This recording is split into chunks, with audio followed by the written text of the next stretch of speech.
Hola, welcome to MB vlogs. మనం ఈరోజు corn pakodi ఎలా చేయాలో తెలుసుకుందాం. ముందుగా 2 స్వీట్ కార్న్ తీసుకొని దాన్ని కచ్చా పచ్చాగా మిక్సీ పట్టుకుందాం. ఒక గిన్నెలో కచ్చా పచ్చాగా చేసిన స్వీట్ కార్న్ తీసుకుందాం.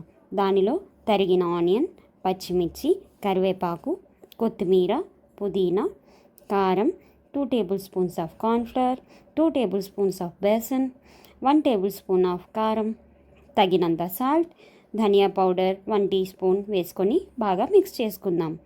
కావాలంటే టేస్ట్కి తగ్గట్టు అల్లం వెల్లుల్లి పేస్ట్ కూడా యాడ్ చేసుకోవచ్చు. ఇక్కడ మేము యాడ్ చేయలేదు. కన్సిస్టెన్సీని బట్టి కొంచెం వాటర్ యాడ్ చేసుకుందాం. స్టవ్ పైన ఆయిల్ పెట్టి కొంచెం వేడయ్యాక బజ్జీల్లా వేసుకుందాం. స్టవ్ మీడియం ఫ్లేమ్లో పెట్టుకొని గోల్డెన్ కలర్ వచ్చే వరకు ఫ్రై చేసుకుందాం. వన్స్ గోల్డెన్ కలర్ వచ్చాక బజ్జీల్ని ఒక ప్లేట్లో సర్వ్ చేసుకొని కెచప్ ఆర్ సాస్తో తింటే అదిరిపోతుంది. Please support us. We'll meet in the next video. Bye.